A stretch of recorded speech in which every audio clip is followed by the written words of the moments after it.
Hello students, मेरे YouTube channel नव्या online classes में आप लोगों का स्वागत है।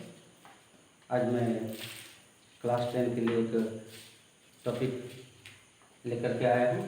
चैप्टर 10 का है और ये टॉपिक है एक बिंदु से वृत्त पर स्पर्श रेखाओं की संख्या। ये चैप्टर तो पिछले सप्ताह शुरू किए थे, बहुत सारे बिंदुओं को बताए थे और इससे संबंधित जो प्रमेय 10.1 था, क्या 10.1 हम प्रूव करके दिखाए थे। आज उसके बाद का जो टॉपिक है वो ये टॉपिक है। सही है, देखते हैं पहला क्या है कि एक वृत्त के अंदर अगर कोई बिंदु हो, वृत्त के ये केंद्र है, ठीक है। अगर वृत्त के अंदर कोई बिंदु हो तो कितने स्पर्श रेखा खींचे जा सकते हैं? वृत्त के अंदर अगर कोई बिंदु हो तो इस वृत्त पर एक भी स्पर्श रेखा नहीं खिंचाएगा। ऑब्जेक्टिव में तुमको ये काम आएगा।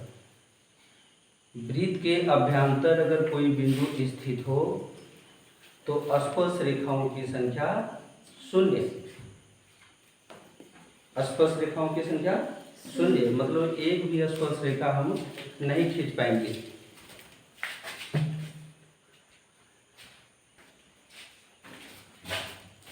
तो यहां पर क्या लिखेंगे? 0।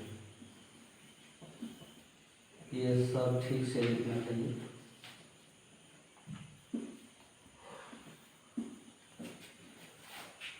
क्या ठीक है? तो किसी वृत्त के अभ्यंतर अगर कोई बिंदु हो तो एक भी स्पर्श रेखा नहीं खींची जा सकती, नहीं।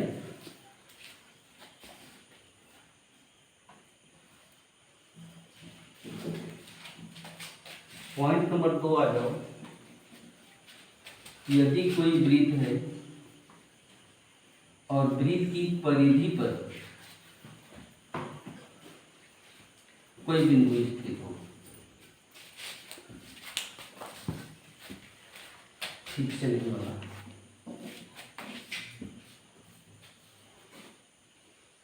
ये वृत्त है और ये वृत्त की परिधि पर कोई बिंदु एक P है, तो कितने स्पर्श रेखा खींचे जा सकते हैं? एक और केवल एक। ये स्पर्श रेखा का नाम XY दे दें। तो वृत्त की परिधि पर कोई एक बिंदु हो तो उस बिंदु से होकर एक और केवल एक ही स्पर्श रेखा खींची जा सकती है, ठीक है।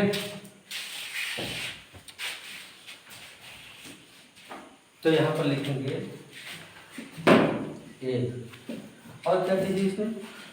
और ये बताया गया था कि 10.1 पढ़ने में कि यदि वृत्त के केंद्र से इस स्पर्श बिंदु को हम मिलाते हैं तो यहाँ पर क्या बनता है? लंब। भूल गए क्या? वृत्त के स्पर्श रेखा के स्पर्श बिंदु जो वृत्त की परिधि को स्पर्श करता है, केंद्र से इस स्पर्श बिंदु को मिलाएंगे तो वहां लंब बनता है। 10.1 पढ़ने में इसको सिद्ध किए थे, ठीक है। तो कितने रेखा खींचे जाएंगे? एक। कहीं पर भी कोई परिधि का पर कोई बिंदु लो, यहाँ भी एक स्पर्श रेखा, अगर यहाँ रखेंगे तो एक स्पर्श रेखा, एक ही स्पर्श रेखा खींची जा सकती है। और सारे स्पर्श बिंदु जो है वो केंद्र से मिलेंगे तो लंब पर आएगा, जो कि प्रूव किए थे। पॉइंट नंबर 3 आ जाए, लास्ट पॉइंट 3 है। पॉइंट नंबर 3 में कहता है कि यदि वृत्त के बाहर अगर कोई बिंदु स्थित हो, वृत्त के बाहर कहीं पर एक बिंदु P स्थित है, केंद्र कहो, ठीक है। तो वृत्त के बाह्य बिंदु से वृत्त के परिधि पर हम कितने स्पर्श रेखा खींचे जा सकते हैं, खींच सकते हैं? तो वो हो जाएगा एक और केवल 2 स्पर्श रेखा खींचे जा सकते हैं। इसका हम x कर दें, ये y कर रहे हैं, नहीं तो ये बिंदु पर और ये बी बिंदु पर प्रतिच्छेद कर रहे हैं। इसी से संबंधित तुमको अभी प्रमेय 10.2 बताएंगे। याद रखना कि वृत्त के बाहर अगर कोई बिंदु स्थित है तो बाह्य बिंदु से वृत्त पर दो और केवल दो ही स्पर्श रेखा खींची जा सकती है, और ये दोनों स्पर्श रेखा जो होते हैं वो आपस में बराबर होते हैं। मतलब कि AP is equal to BP, दोनों स्पर्श रेखा की लंबाई समान होती है। इस चीज को अभी हम तुमको एक प्रमेय के रूप में सिद्ध करके दिखाएंगे, ठीक है। तो इसमें हम लिखेंगे 2, ठीक है। क्या ये याद रहेगा कि नोट करना है?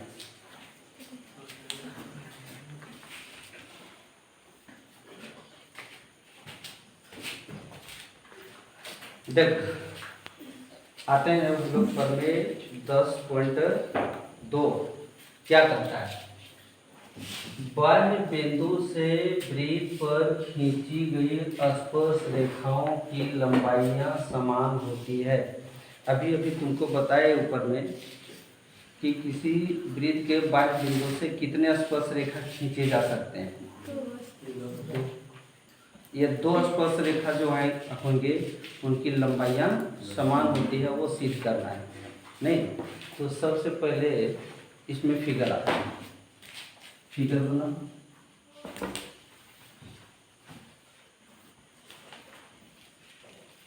एक वृत्त है और वृत्त का ये केंद्र है। वृत्त के बाहर एक बिंदु यहाँ पर P है और इस बिंदु P से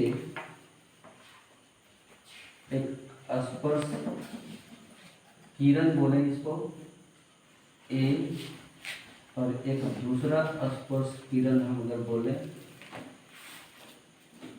B, स्पर्श बिंदु को हम B कहेंगे, B, ठीक है। तो यही दिया हुआ है, ध्यान दो, पहले शोरगुल नहीं करना।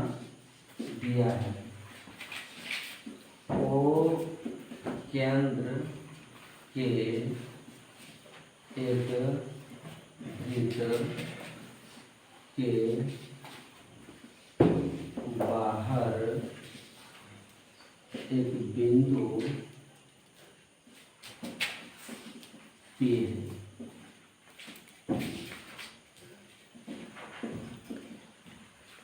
बिंदु P से दो स्पर्श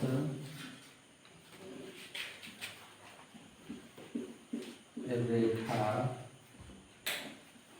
AP और BP खींचा गया, ठीक है। सिद्ध करना है,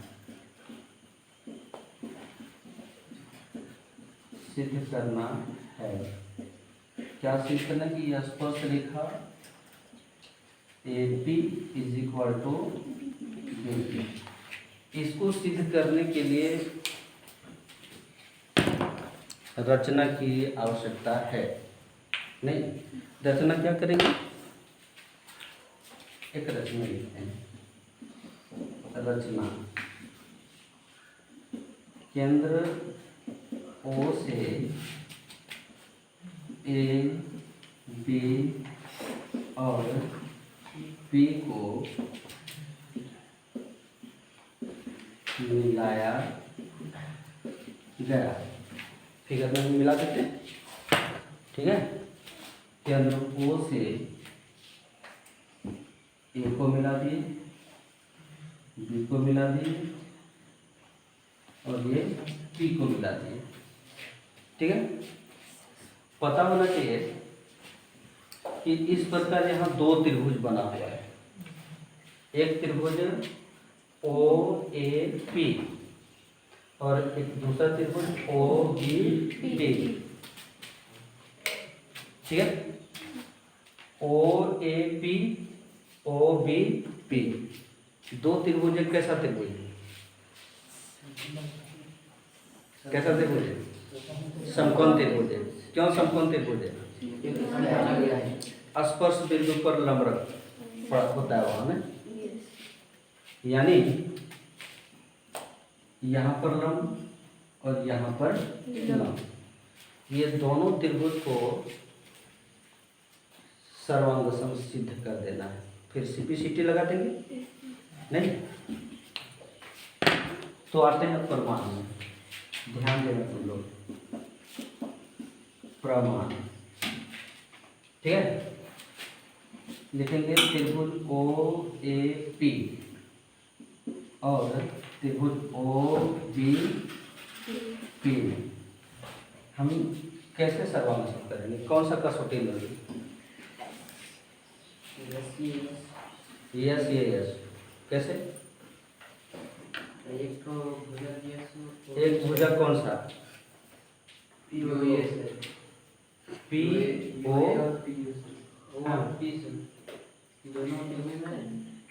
हाँ ठीक है, RHS से होगा।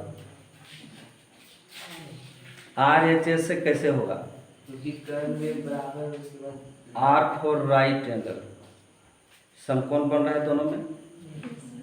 H फॉर कर्ण, हाइपोटेनस। OP जो है वो दोनों त्रिभुज के लिए कर्ण है, और एक भुजा और हमको लेना है S के लिए साइड, कौन सा? OA और OB। ये दोनों बराबर इसलिए होगा कि त्रिज्या है, तो वृत्त की सभी त्रिज्या आपस में बराबर होते हैं ना, हैं? तो ये ध्यान नहीं घातक है। इसमें हम करेंगे कि angle OAP is equal to angle OBP। हम इसमें प्रमेय 10.1 लिखेंगे तो गलत है? गलत है क्या? ठीक, फिर चलते हैं H में। H कौन सा हो जाएगा? OP is equal to OP, दोनों में OP है भाई। OAP हमने लिया, OBP हमने लिया, एंगल है राइट एंगल, ठीक है। यहाँ पर अच्छा रहेगा कि इज इक्वल टू हम 90 डिग्री करें तब प्रमेय 10.1 करें। प्रॉब्लम हो तो बोलना। OP is equal to OP, ये कर्व है, उभयनिष्ठ लिखो, उभयनिष्ठ, सही है, ठीक है। अब उसके बाद एक और भुजा हमको लेना है, इसमें OA और इसका OB। क्यों? क्या है मेरा? त्रिज्या। तो RHS से त्रिभुज OAP सर्वांगसम OBP, सही है ना। जब सर्वांगसम हो गए तो हम लोग CPCT जाते हैं ना, corresponding part of congruent triangle. 9 से पढ़ते आए हैं CPCT को, पुराना हो गया ये CPCT, और उसको भूलेंगे भी नहीं, है ना। CPCT से इसको हम किस एंगल, किस भुजा को बराबर करेंगे? AP है, और उधर से BP। यहाँ पर लिखो CPCT, ठीक है। और यही चीज हमको प्रूफ करना था, क्योंकि यही स्पर्श रेखा है ना, स्पर्श रेखा की लंबाई का समान होती है, ठीक है।